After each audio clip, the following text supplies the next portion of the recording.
Hey everyone, I'm here at Captain Con from Mobile Meeple People, and I'm here with. Ruth Savage of the Mountain Roads and Farm.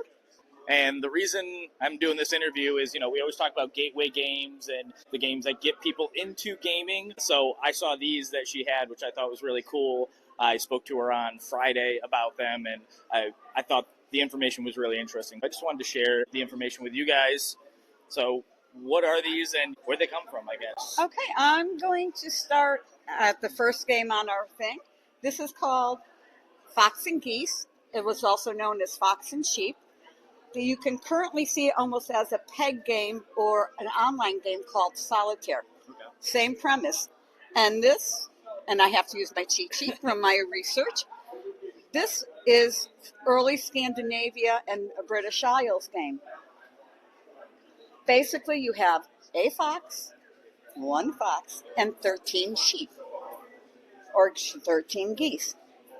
Outwitting the fox can be a little tricky, but if you're very good at strategy, you can win. This is still played down in the Appalachian area. Okay. And it came over with the colonists, as did Nine Men's Morris.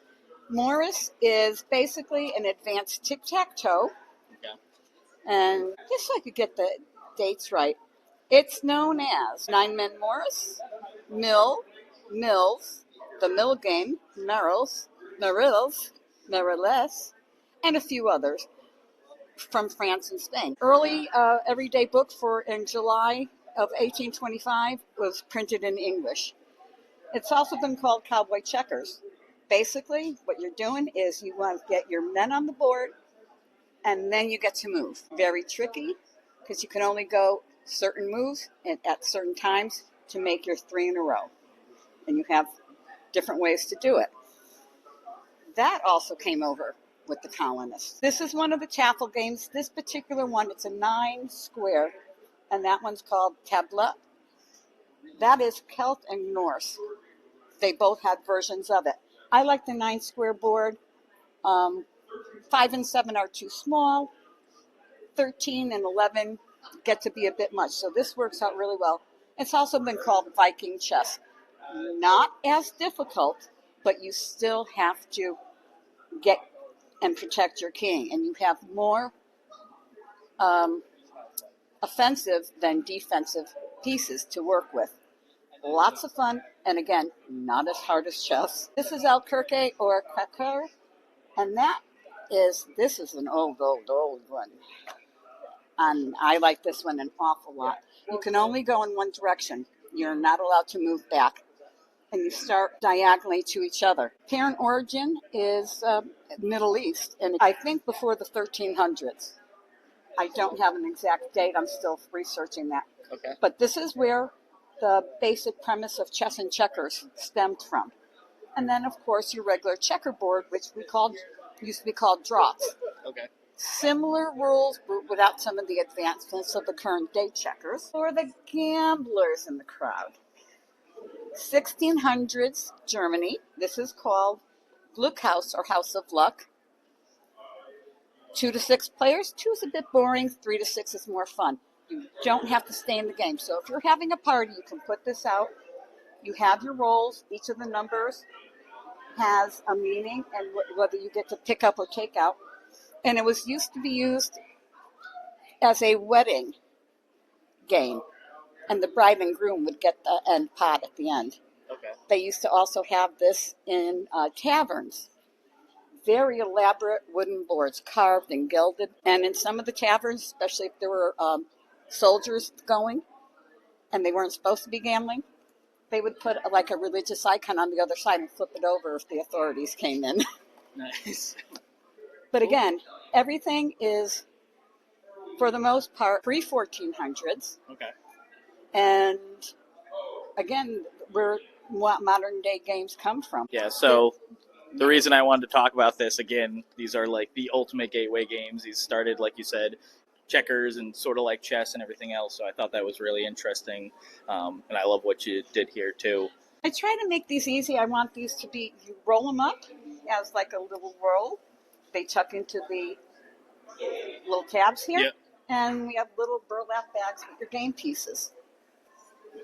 Yeah, and the rules and everything are in there too. Everything's in there. We don't send you willy-nilly into the wilds without. Awesome, that's great. But these are fun, and we stuck with some of the basics. We want to add a few more in. Royal Game of the Goose is one that is fun. That's where Candyland and Snakes and Ladders come from. Oh, nice. I used to have some boards, but they were done on like coffee tables. Okay. But I'm trying to find a way to get longer pieces of leather to get a Game of the Goose on. Awesome. And then I know you're doing other conventions. We were talking about where else are you going to be? Our next one is going to be Vermont Sci-Fi, Fantasy, and Horror up at Lake Champlain Valley Fairgrounds. Then we go on to Connecticut, Granite State Con. Oh, and the Vermont Ren Fair in June. Again, Champlain Valley Fairgrounds. Oh. And the Granite State Con and Connecticut. Lots of fun, lots of cosplay. Okay. And do you have a website or anywhere where people could order this? www.mountainrogues.com. Okay. And there's a Facebook page and then my personal page under Ruth Savage. Perfect. I'll obviously put a link in for you guys. Just so Gary's my tripod today, making him actually useful. I just want to show everything else they offer too. They have metal dice, they have wood dice, they have precious stone dice as well, and then they even have little more. I can talk. I'm tired after 3 days of conventioning, but these are also games as well. Are from the riddle booklet is from as early as I could find information, which was from what they called broadsheets, handed out in the streets in Britain, up through just before the Civil War riddles. Okay. Because people didn't have TV, they didn't have, except for playing their own music. Telling riddles was a thing. Dice games from about the 800s up to 1910. Dice games using wood dice. And we include the dice. And again, everything was researched because we used to do just Ren fairs. SCA events, which is Society for Creative Anachronism. And lots of groups in New England that have that, the East Kingdom. And so everything had to be period and then the day of. Awesome. Well, I appreciate the time talking to you about this. Is there anything else you wanted to say or, mention? Just hope everybody was having a great time at Captain Con. It's one of our new favorite cons. This is our 3rd year, and we love the people and the feel here. Great.